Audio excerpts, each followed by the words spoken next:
प्रभु यीशु के जीवित समर्थी और जलाली नाम में आप सब लोगों को जय यीशु मसीह की परमेश्वर को महिमा मिले। हर एक बात के लिए, हर एक उन आशीषों के लिए,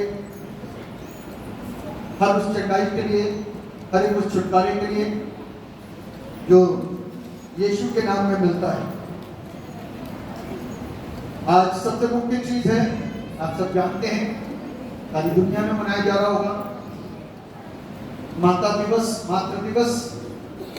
हैप्पी मदर्स डे। आप सब माताओं और बहनों को आज के दिन की बहुत बहुत शुभकामनाएं प्राप्त हों। तमाम माताओं को जो यहाँ पर उपस्थित हैं और परमेश्वर के भवन में उसकी आराधना करने के लिए यहाँ पर आए हुए हैं। परमेश्वर आप सबको ब्लेस करें, परमेश्वर आप सबको आशीष दें। आपका महत्व, आपका रोल इस दुनिया में कितना बड़ा है, कितना महत्वपूर्ण है, उस चीज को हमको सीखना है और उस चीज को हमको समझना है। तो तमाम माताओं को मेरी ओर से, मेरे परिवार की ओर से हैप्पी मदर्स डे। परमेश्वर आप लोगों को बहुत ब्लेस करें और बहुत आशीष दें। इससे पहले कि हम लोग आज वचन में अपने ध्यान को केंद्रित करें, अपनी आंखों को बंद करेंगे और दुआ में एक साथ शरीक होंगे। सर्वशक्तिमान परमेश्वर, राजाओं के राजा, प्रभु के प्रभु, हम आपको धन्यवाद देते हैं आज के इस खूबसूरत दिन के लिए जो प्रभु आपने हमारी जिंदगियों में जोड़ा है कि हम जिंदगी की जमीन में जीवित कायम पा जाते हैं और आपके भवन में आकर के आपके नाम की आराधना कर सकते हैं। आपकी स्तुति हो प्रभु। हम आपसे दुआ करते हैं, मुझको अपने हाथों में लेकर संभालिए ताकि जो वचन प्रभु आज दिया जाए वो मेरी जिंदगी ये द्वारा करता परमेश्वर नहीं, परंतु मेरे ऊपर आपके विशेष अनुग्रह से वो वचन रिलीज हो हर एक माताओं बहनों के ऊपर, पुरुषों के ऊपर, मेरे ऊपर, हर एक सुनने वालों के ऊपर, और हर एक जन इस वचन के द्वारा उत्तम आशीष को प्राप्त कर सके। आप दया करेंगे, हम बरकतों को सारा आदर महिमा गौरव आपको देते हैं। एक एक जन का आपके पास लहू में छिपा और यीशु के नाम से मांगते हैं, जैसे सुनिए और कबूल कीजिए। आमीन।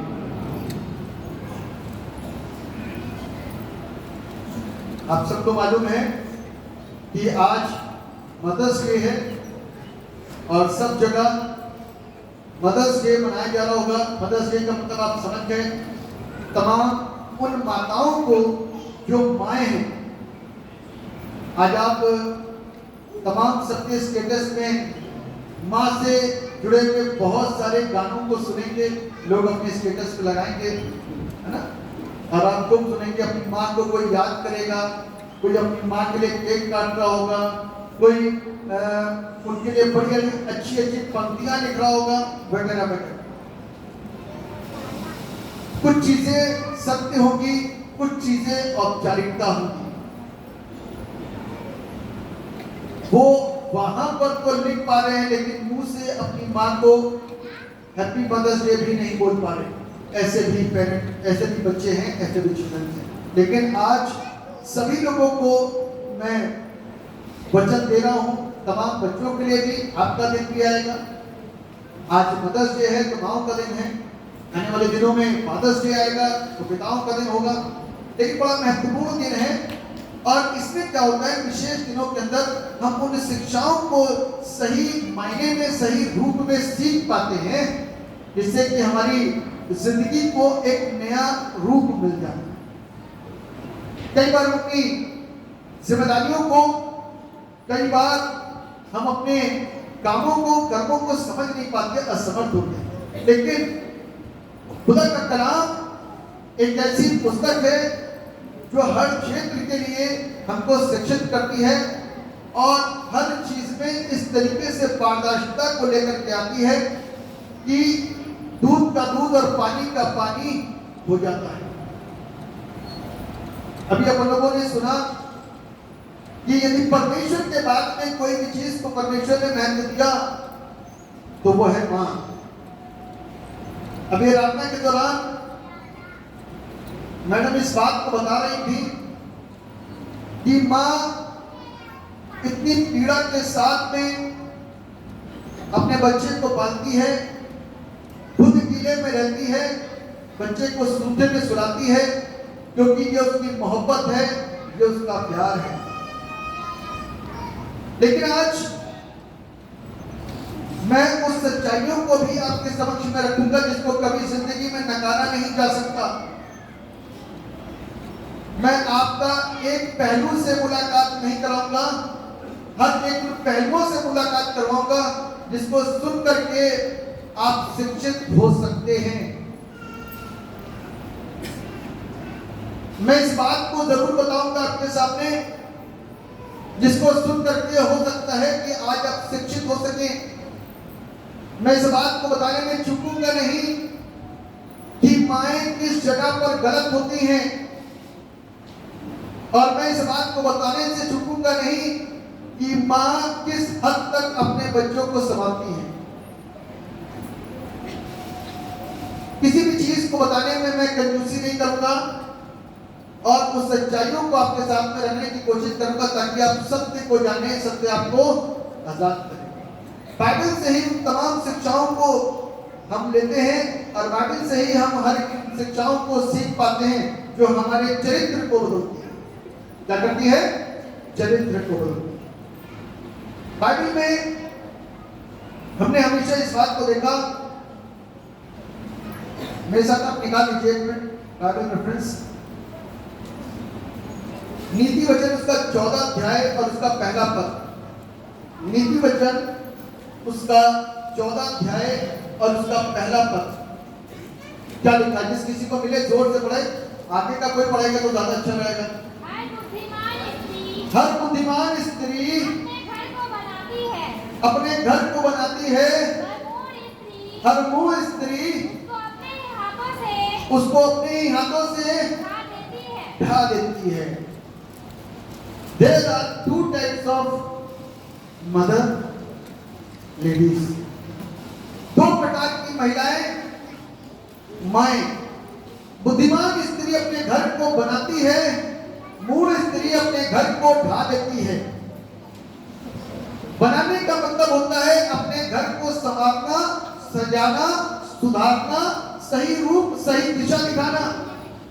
और ढा देने का मतलब होता है बगैर कुछ सोचे समझे जिंदगी के अंदर इतने झटपट फैसलों को लेकर के अपने घर को ढा देना, या फिर उन बच्चों के लिए, उस पति के लिए, या स्वयं उसके लिए, या उसके घर के लिए जो चीजें धैर्यता के साथ में सोच विचार करके निर्णय लेना चाहिए उसके प्रति सचेत नहीं है, उसके प्रति सचेत नहीं है। इसीलिए बाइबल हमको इस बात को सिखा रही है, ये सारी चीजें हमको बाइबल सिखा रही है, कोई और चीज नहीं सिखा रहा और मैं नहीं सिखा रहा, लेकिन बाइबल सिखा रही है। तो बाइबल सिखा रही है तो इसीलिए मैंने बाइबल से इस पद को लिया ताकि मैं आप लोगों को क्या कर सकूं, कुछ इस बाइबल से ही बता सकूं और सिखा सकूं ताकि आप और हम शिक्षित हो सकें।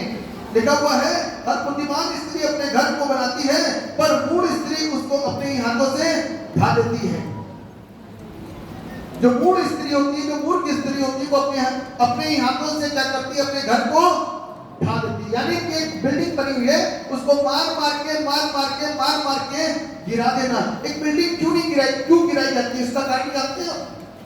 हो सकता है कि कुछ कमी हो सकता है घर में सीलन आ गई हो सकता है एक पत्थर टूट गया हो सकता है कुछ गड़बड़ी दिखाई दे रही हो, लेकिन उसको रिपेयर करना तो भूल कर गए, लेकिन उसको ढाने के लिए, उसको तोड़ने के लिए अपने प्रयासों को करना शुरू कर दिया। इस प्रकार की स्त्रियों के विषय में यहाँ पर बताया जा रहा है कि एक समझदार, एक बुद्धिमान स्त्री तो घर को बनाती है, लेकिन एक मूर्ख स्त्री उस घर को क्या कर देती है?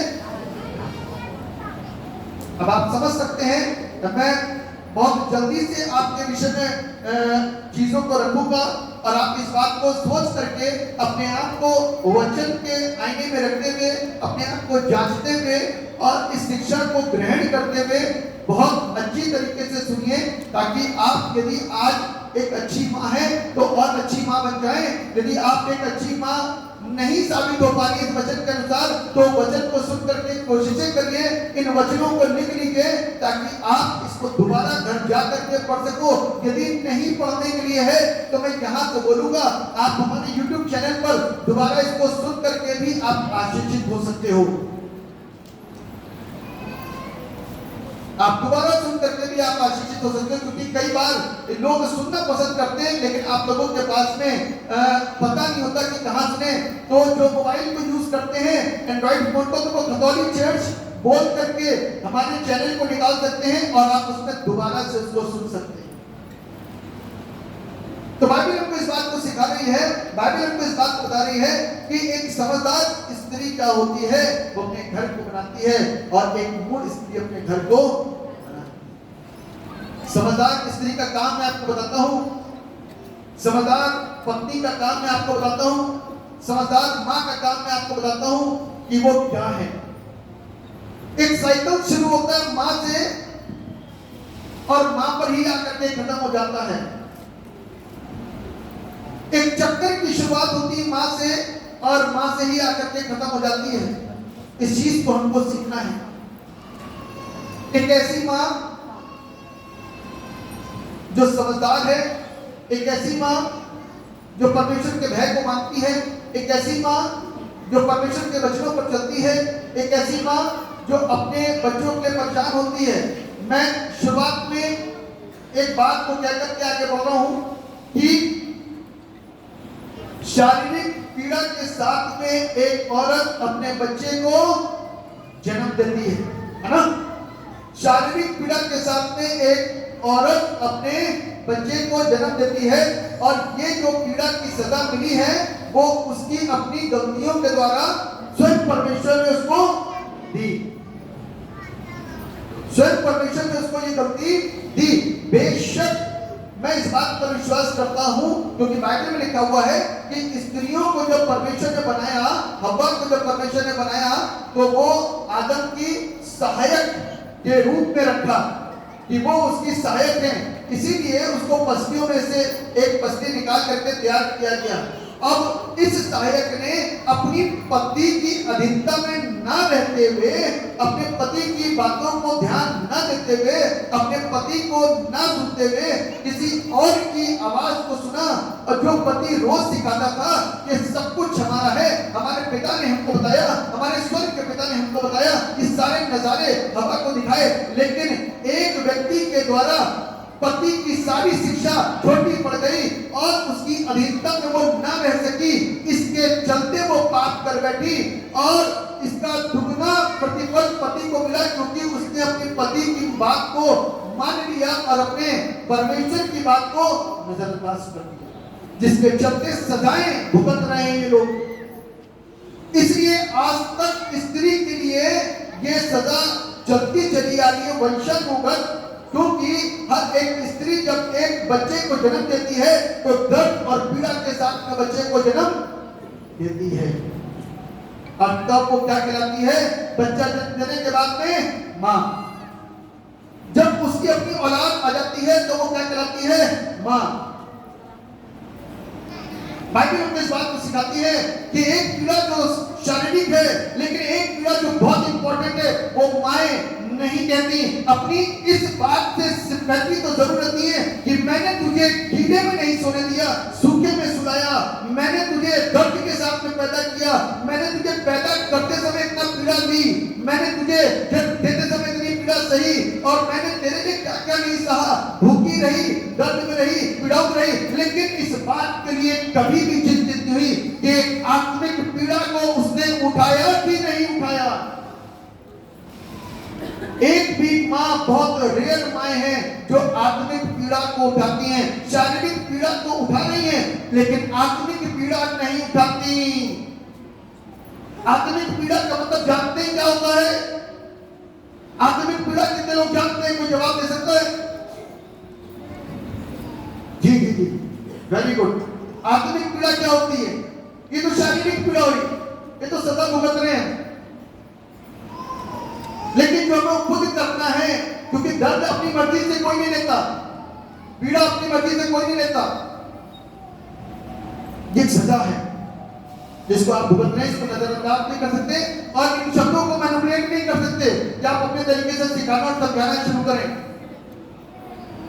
ये एक श्राप समझ के, सजा समझ के वो तब से आ रहा है और आज तक है। ये तो शारीरिक पीड़ा है जो आपको भुगतनी है, लेकिन आत्मिक पीड़ा आपके बच्चों को बनाने के लिए बहुत जरूरी है, जिसका की पार्ट प्ले नहीं किया जाता। अपने दर्दों को ही बयान करती रहती है, हमें इतना दर्द हो रहा है, हमें इतनी पीड़ा हो रही है, हमने पीड़ा के साथ में जन्म दिया, हमने दर्द के साथ में जन्म दिया, हमने पीने में तुमको सोने नहीं दिया, हम भूखे रहे, तुमको खाना खिलाया, तुमको दूध पिलाया, हमको परेशानियां होती नहीं, बच्चे के जन्म से मैं बीमार हो गई, बच्चे के जन्म से मेरे को दुष्ट आत्मा गई, वगैरह वगैरह बहुत सारी बातें करती है। लेकिन एक बात और है, पहलू और है जिसको हम नजरअंदाज करते हैं, वो है आत्मिक पीड़ा। क्या है? आत्मिक पीड़ा, जिसका दर्द आज तक हमने नहीं लिया। दर्द कितने लोग जानते हैं? दर्द अरे ऊंचे हाथ करो, ऊंचे हाथ करो। दर्द सब लोग जानते हैं, हाथ नीचे करो। आत्मिक पीड़ा का दर्द, आत्मिक पीड़ा कितने लोग जानते हो? कितने लोगों ने सही? आत्मिक पीड़ा कितने लोगों ने सही? तब खाली बैठे। आत्मिक पीड़ा जानते हैं किसको कहते हैं? बताइए क्या होता है? कोई एक जन बताइए, कोई भी बात बताए, जोर से बताइए।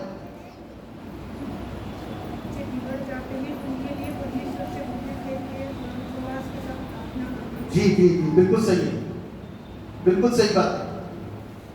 आत्मिक पीड़ा हन्ना ने सही, आत्मिक पीड़ा शिमशोन की मां ने सही, आत्मिक पीड़ा लुइस ने सही, आत्मिक पीड़ा मरियम ने सही, आत्मिक पीड़ा इब्राहिम की पत्नी ने सही, सारा ने, बहुत सारी स्त्रियों ने आत्मिक पीड़ाओं को सहा। मालूम है आत्मिक पीड़ा क्या होती है? मैं एक दिन सुना था डॉक्टर टीचर्स दिनाकरण जी की पत्नी की गवाही। उन्होंने कहा कि मैं एक साधारण स्त्री थी, लड़की थी, और मस्त सवेरे 7 बजे उठना, 8 बजे उठना, एक ऐसी लाइफ थी। लेकिन उससे मुझे कुछ भी परेशानियां नहीं थी। लेकिन एक समय ऐसा आया कि जब मेरी शादी तय हुई, और जब शादी तय हुई तब मैंने अपने पासवान को घर में बुलाया दुआ में, और पादरी साहब ने वहां पर एक अच्छी पत्नी कैसी होती है के विषय में मुझे जानकारी दी। और कहने के वो दिन के बाद में मैंने अपनी जिंदगी को बदल दिया। कहती भली पत्नी वही होती है जो सवेरे उठती, और सबसे पहले सवेरे उठने का मतलब ये नहीं कि आप 8 बजे, 10 बजे, 11 बजे, 12 बजे जब भी चाहे तब उठे। भली पत्नियों के विषय में और पीड़ा उठाने वाली स्त्रियों के विषय में जो वो बता रही थी, मैं सुन के आश्चर्य हुआ।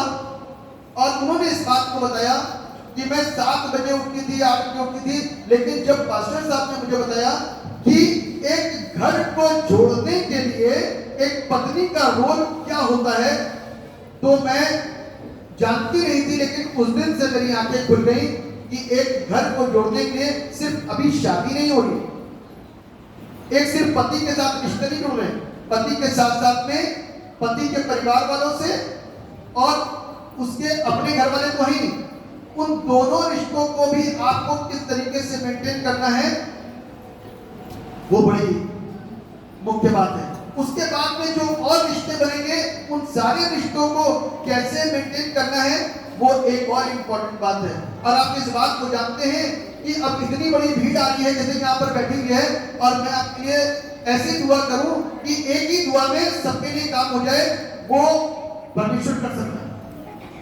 लेकिन वो भी कैसे होगा कि मैं अपने समय को, अपने जीवन को प्रार्थना में और गहराइयों में ले जाकर के व्यतीत करूंगा, तभी वो फल, तभी वो आशीषें मिल सकेंगी, तभी वो आशीषें मिलेगी।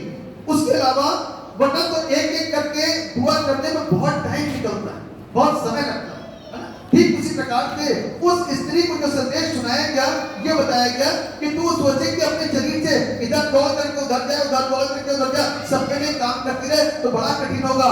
इससे इंपॉर्टेंट चीज मैं तुझे बताता हूँ, तुझे राज की बात बताता हूँ कि तू ये सारे कामों करने से पहले सवेरे उठ और मुझसे बातें कर, और जब तू मुझसे बातें करेगी तो मैं तुझे आशीषित करूंगा, क्योंकि तब तू मेरे अनुग्रह और मेरी आशीष के द्वारा अपने घर को संभालने पाएगी। आमीन। तब तू उस घर को क्या करने पाएगी? संभालने पाएगी। और तब उन्होंने अपने घर की गवाही दी कि उसके बाद जब मेरे बच्चे हुए तो मैं बच्चों को अच्छी तरीके से प्रार्थना में बिठाती थी।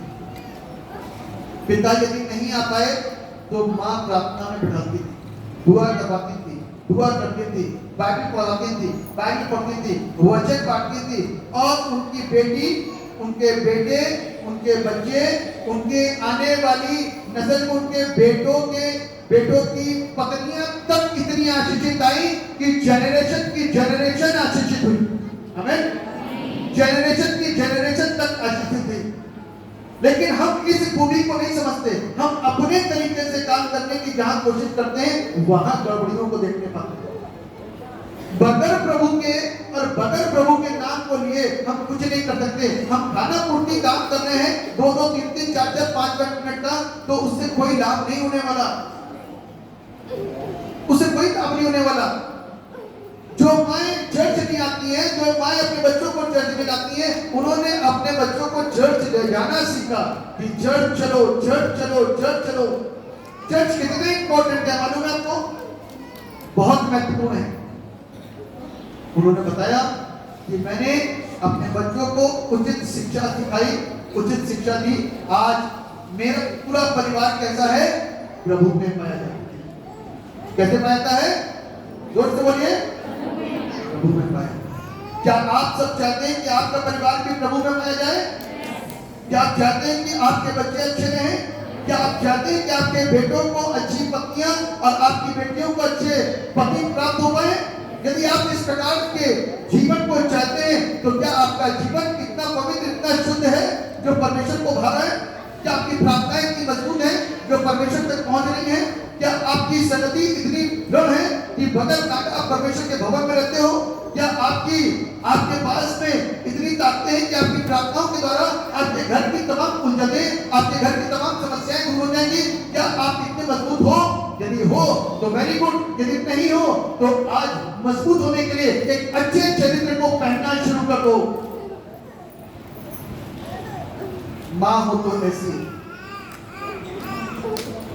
ना, जो अपनी जिंदगी को परमेश्वर के कदमों के साथ में चलाए, परमेश्वर के वचनों के अनुसार चले, जिसके द्वारा उसको मालूम है कि उससे मिलने वाला जो सुख है मुझको 5 साल के बाद, 10 साल के बाद, 15 साल के बाद मिलेगा, वो मेरे जीवन के लिए बड़ा महत्वपूर्ण होगा।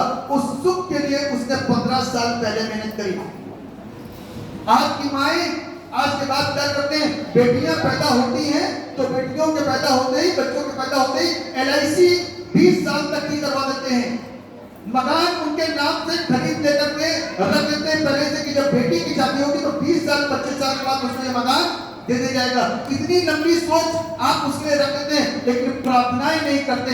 इसीलिए हमारे बच्चे जब पैदा होते ना तो 12 साल के अंदर, 13 साल के अंदर, 14 साल के अंदर अपने रूप को दिखाना शुरू करते हैं, क्योंकि उनके अंदर से जो आ रहा है वो आप ही का खून आ रहा है। उनके अंदर जो प्रार्थनाएं काम कर रही हैं वो आप ही की खाना पूर्ति करने वाली प्रार्थनाएं काम कर रही हैं। जिसने सिर्फ खाना पूर्ति करी और कुछ नहीं करा, जिसने चर्च में आकर के खाना पूर्ति करी और कुछ नहीं करा, जिसने चर्च में आकर के सिर्फ आंखों को अपनी बंद करके सो गया और कुछ नहीं करा, जिसने आकर के मजाक उड़ाया और उसके अलावा कुछ नहीं करा, उनकी औलादें परेशानियों में गिरती है और उनकी औलादों के सामने फिर माँ बाप भीगी बिंदी बन जाते हैं। ये सच्चाइयां हैं, माए लोग सुन लें। ज्यादातर पिता बाहर होते हैं कुछ पिता तो 3-3 महीने 4-4 महीने बाहर चले जाते हैं, लेकिन घर को शिक्षित करने वाली कौन होती है? माँ होती है। और माँ यदि मोबाइल में लग गई तो बच्चे बन चुके, क्योंकि जो माँ सिखाएंगी ना वो अपने भविष्य को उसी तरीके से बनाएंगे। सब पढ़ लीजिए दूसरा इतिहास का 22वां अध्याय का दूसरा पद, दूसरा इतिहास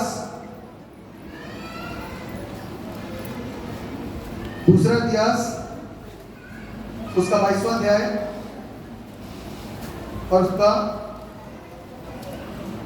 पढ़ना दूसरा पद बेटा। जब अदिय्याह राजा हुआ तब वो 22 वर्ष का था और यरूशलेम में एक ही वर्ष राज्य किया। उसकी माता का नाम अतल्याह था जो उम्री की पोती थी।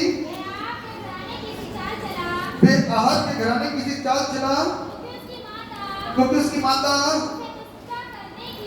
उसे दुष्टता करने की सम्मति देती थी। ऐसी माएं भी हैं जो दुष्टता करने की सम्मति देती हैं। ऐसे परिवारों को भी मैं जानता हूं, ऐसे लोगों को भी जानता हूं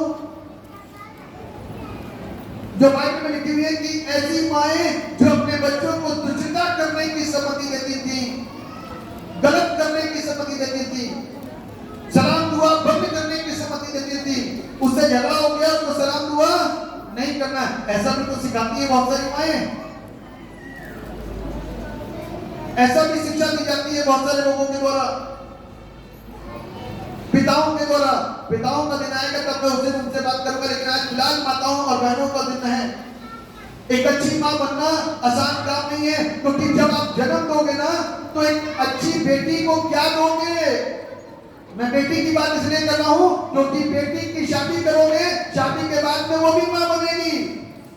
तो सोच लो जो पहली मां थी वही आखिरी मां होगी, और जो पहली मां अच्छी यदि हुई तो आखिरी भी अच्छी ही होगी। ध्यान रख लेना,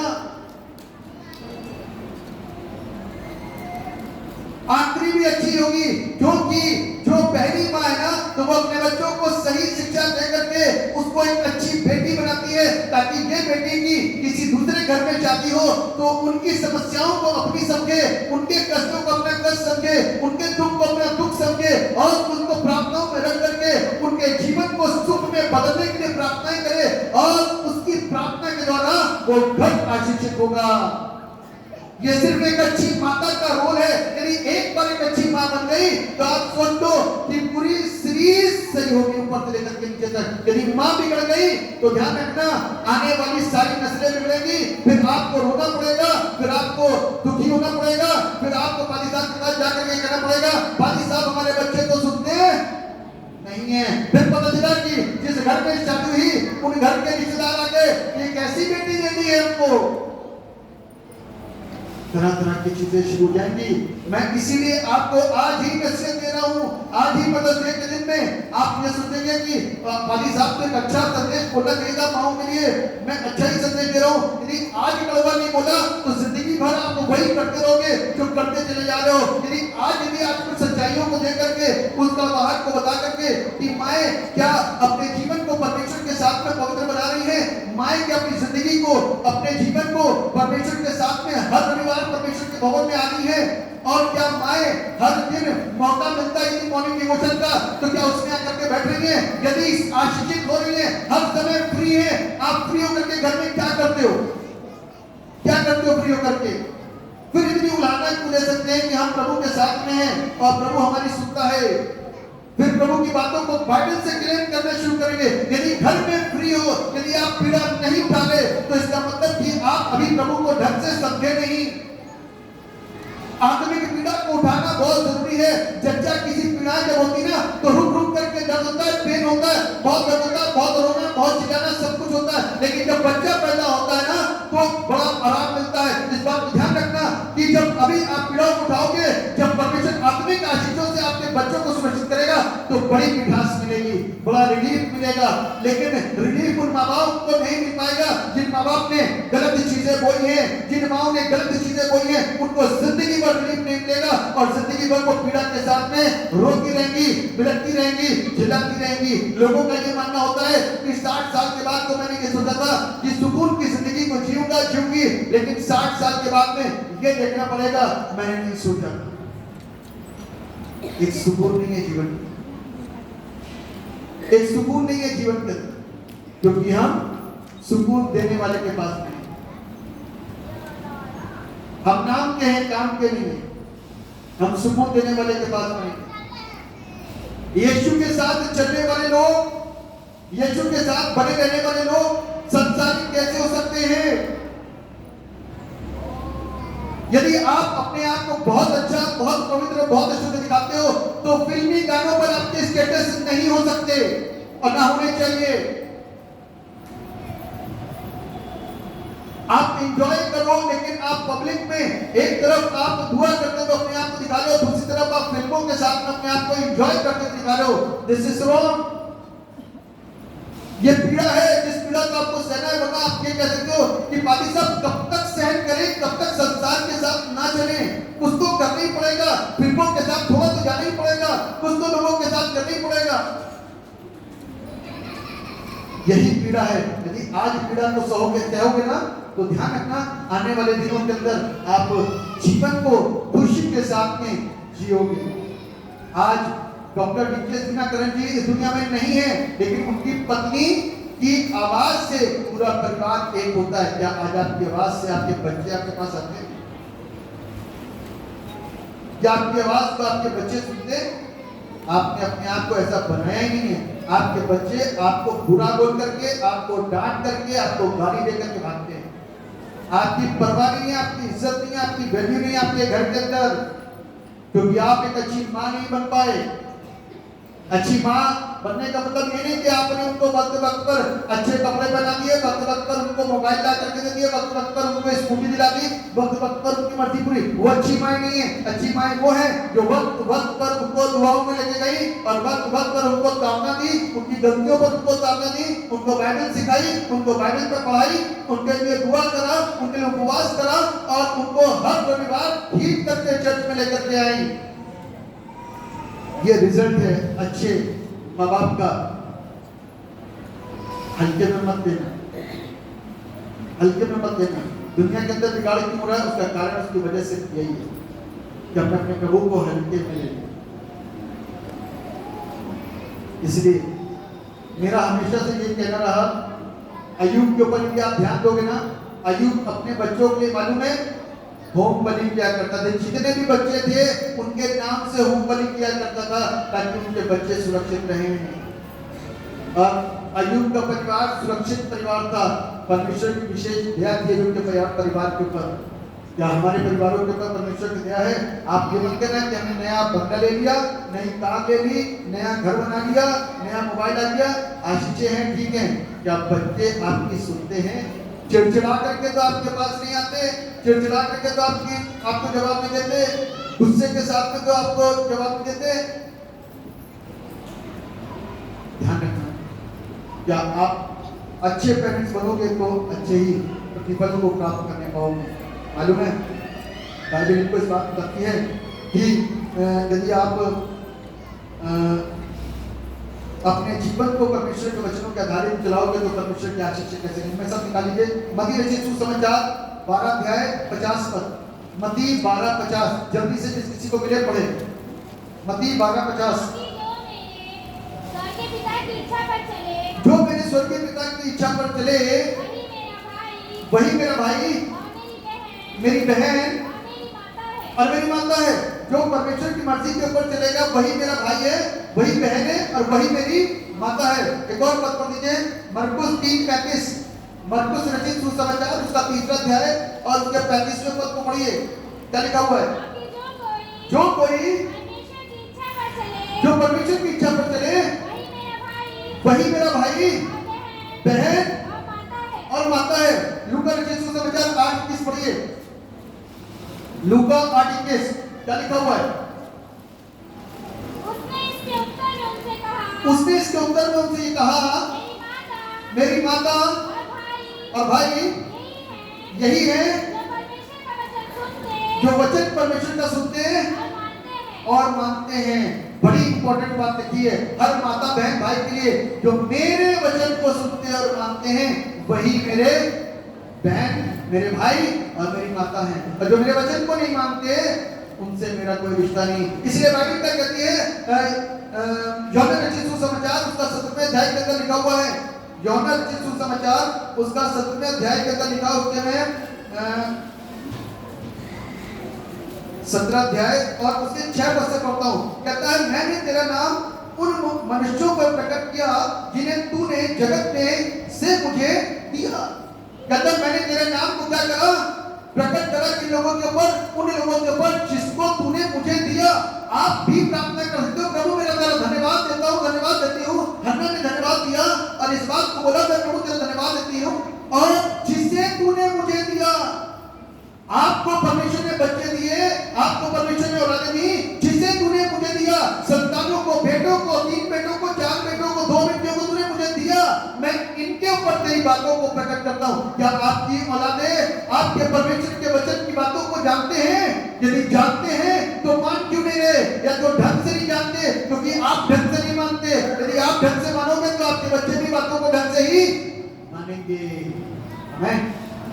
बाइबल कुछ बात बताती है कि यीशु मसीह को अपने चेलों के लिए एक पीड़ा हो रही है, यीशु मसीह को अपने चेलों के लिए एक दर्द हो रहा है और यीशु मसीह अपने चेलों के लिए अपने पिता से इस बात को करते हैं, प्रभु तूने जिन्हें मुझे दिया मैंने उनके ऊपर तेरी बातों को क्या कर दिया, प्रकट कर दिया। आपको जो बच्चे परमेश्वर ने दिए, क्या आपने अपने बच्चों को उनकी छोटी अवस्था से परमेश्वर की बातों को प्रकट करना सीखा कि नहीं सिखाया? जब वो छोटे बच्चे थे, जब आप कहते थे पादी साहब बहुत छोड़ करते, इनके चक्कर से हम चर्च नहीं आ पाते, उनके चक्कर से चर्च नहीं आ पाते, बड़े होने की वजह से भी उनके चक्कर से आप चर्च नहीं आ पाओगे। ध्यान रख लेना, जिन चीजों को सिखाया जा रहा है उनको ध्यान से सुन लीजिए, ध्यान से सुन लीजिए। एक अच्छे चरित्र को पैदा करिए, एक अच्छी मां बनिए, क्योंकि एक अच्छी मां बनोगे तो अच्छी बेटी भी बन पाओगे, एक अच्छी बेटी बन पाए तो एक अच्छी पत्नी भी बन पाओगे। यदि अच्छी पत्नी बन पाए तो वापस से फिर वही चक्कर में आ जाओगे कि एक अच्छी मां बन पाओगे। ध्यान रखना, यदि आज हम अपनी जिम्मेदारियों को नहीं निभा रहे हैं तो मेरी और आपकी जिंदगी के लिए एक बात दुख है, जब जिंदगी भर हुए शुरुआत में भी पीड़ा उठाई और मरते मरते वक्त भी पीड़ा में ही मर गए, लेकिन इस पीड़ा का अंत नहीं हुआ। एक समय परमेश्वर ने मेरे और आपके लिए ठहराया है शांति का, क्योंकि बाइबल इस बात बताती है एक समय है आनंद का, एक समय है खुशी का, एक समय दुख का और एक समय पीड़ा का। क्या जिंदगी भर पीड़ा रहोगे कि एक समय उस शांति के वक्त को भी अपने लिए अवेल करोगे, प्राप्त करोगे? बाइबल हमको इस बात बताती है कि हमने शुरू में पीड़ा उठाई, लेकिन बाद में हम कैसे करेंगे? एक सुकून को प्राप्त करेंगे। मुझे मालूम है ये वचन आज छूट भी सकता है, सही भी लग सकता है, आपको बदल भी सकता है। इसीलिए ये कड़वी चीज जब ली जाएगी ना तो अंदर गड़बड़ियां तो करेगी। लेकिन इस बात को ध्यान रखिए, यीशु मसीह ने इस बात को बोला एक मां की तरह, एक बाप की तरह। इस चैप्टर के अंदर वो बातें कर रहा है, इस चैप्टर के अंदर वो सिखा रहा है, अब मैं जान गए हैं कि तू जो कुछ तूने मुझे दिया है वो सब तेरी ओर से है। अब वो जान गए हैं, क्या इस बात को बोलते हैं, अब वो जान गए हैं प्रभु तुझे। अब मुझे सवेरे हिला करके नहीं कहना पड़ता उठो चर्च जाना है, अब मुझे बच्चों को हिलाना नहीं पड़ता, अरे अपने कपड़े तैयार करो चर्च जाना है, और करते करते चर्च में आधा घंटा लेट हो ही जाना है। करते करते घर में से निकलते निकलते आधा घंटा, 1 घंटा, 1.5 घंटा तो लेट जाना ही जाना है। क्या ऐसे परमेश्वर की मदद करोगे जो सवेरे सवेरे आ गया और आप आखिरी में 1.5 घंटे बाद प्रभु जी जय मसीह जी कैसे ठीक हो, अगले हफ्ते टाइम पे आएंगे? आप परमेश्वर का मजाक उड़ा रहे हैं, किसी और का। मैं बताऊं कैसे मजाक उड़ता है, मैं दिखा रहा हूं। मेरे साथ पहले तीतुस की पत्री निकालिए, तीतुस की पत्री, तीतुस, फिलेमोन, इब्रानियों,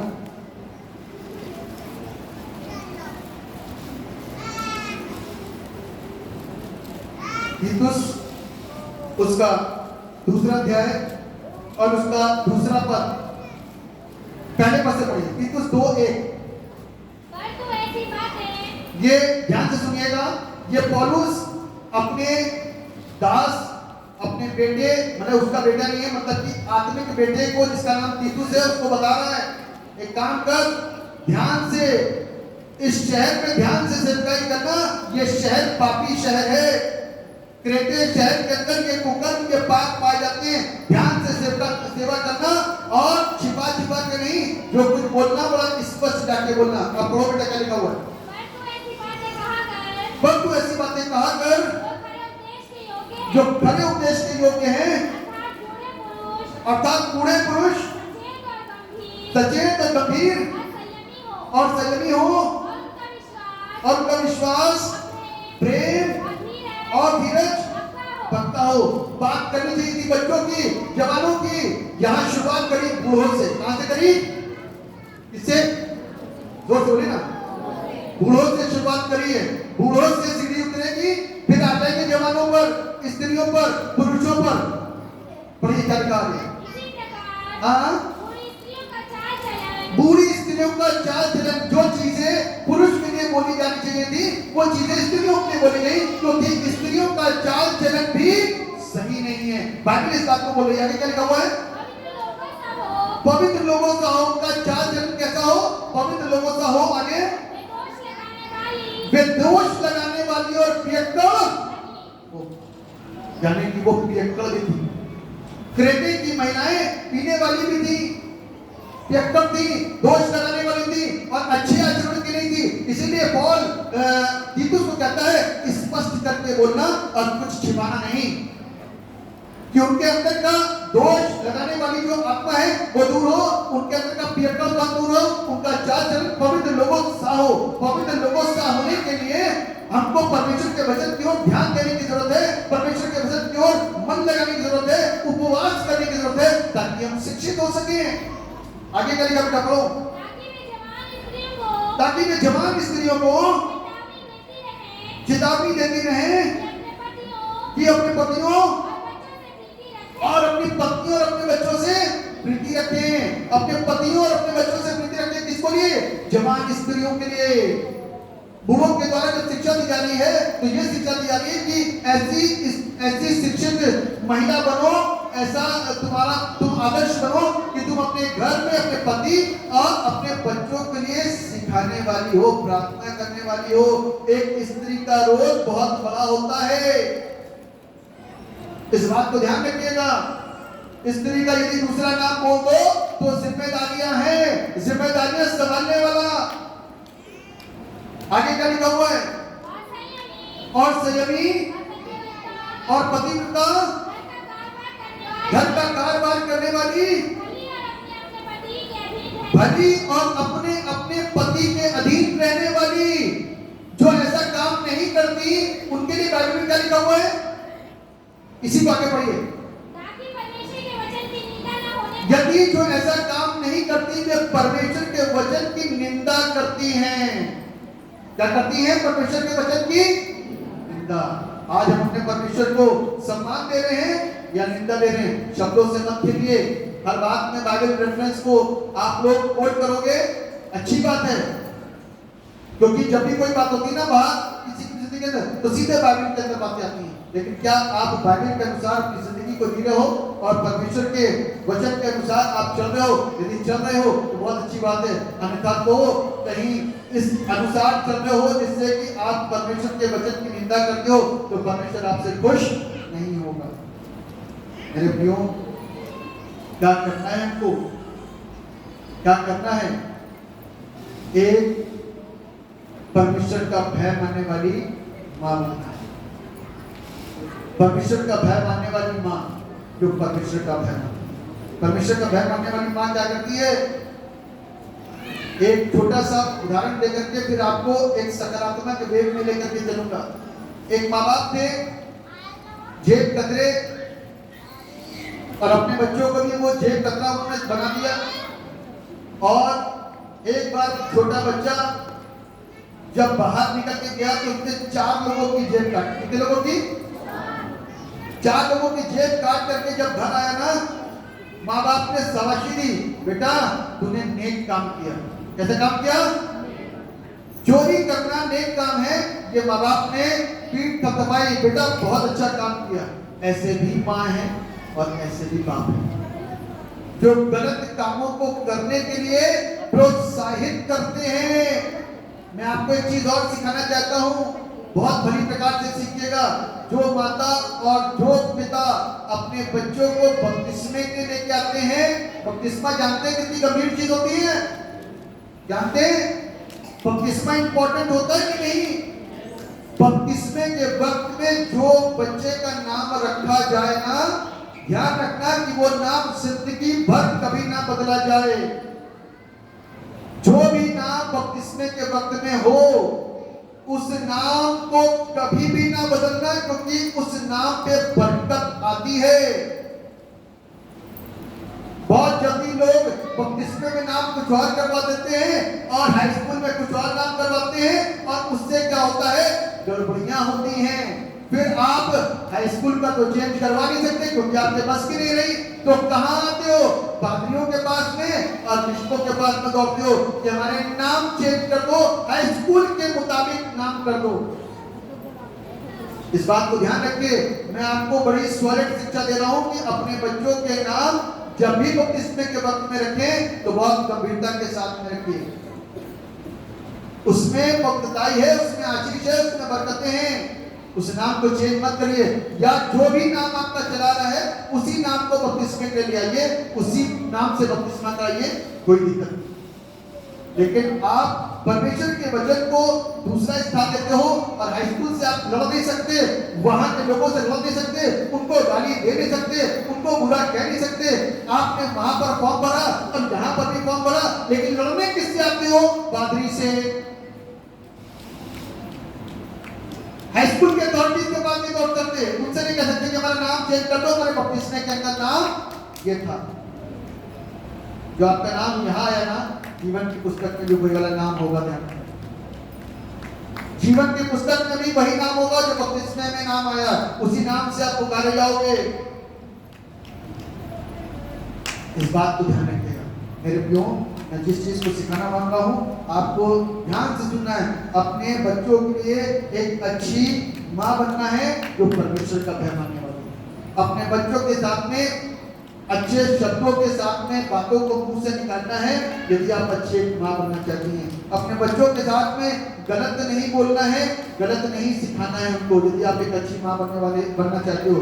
और जल्दी उठ करके अच्छी चीजें, अच्छी बातें और दुआ प्रार्थना बच्चों को सिखाना है। आप बच्चों को स्कूल के लिए 7 बजे पेपर होता है स्कूल का, 6 बजे 5 मिनट उठा देते हो, बच्चे भी डर के मारे जल्दी उठ जाते हैं क्योंकि ऐसा डर होता है। लेकिन यीशु का डर हमारे अंदर नहीं है।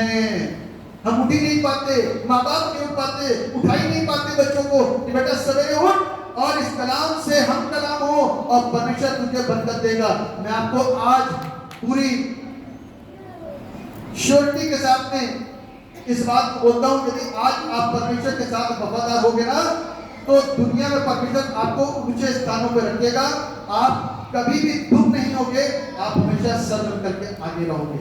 ये वो स्त्रियां, वो माएँ कर सकती हैं जो माएँ परमेश्वर का भय मानती हैं, क्योंकि वही बच्चों के अंदर अच्छी चीजों को डालेंगी, वही बच्चों के अंदर अच्छी शिक्षा को डालेंगी। उनको चर्च को उठाना, बैठाना, सिखाना, ईश्वर की खोज करना, दिल से प्रभु को खोजना, याद करना, वो सारी बातें परमेश्वर के लोगों के द्वारा ही सिखाई जाती है।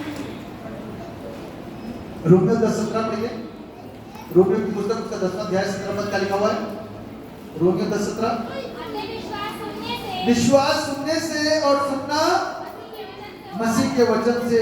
इसको पढ़ने के बाद में विश्वास बढ़ेगा। एक अंतिम आयत पढ़ाऊंगा और खत्म करूंगा।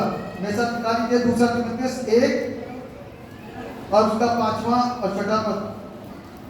2 तीमुथियुस उसका पहला अध्याय उसका 5वां 6वां पद।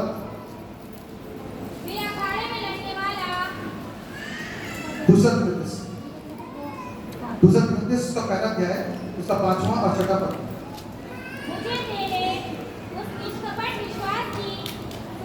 दासी है हाँ। जो पहले तेरी नानी लोइस हाँ। और तेरी माता यूनीके में था।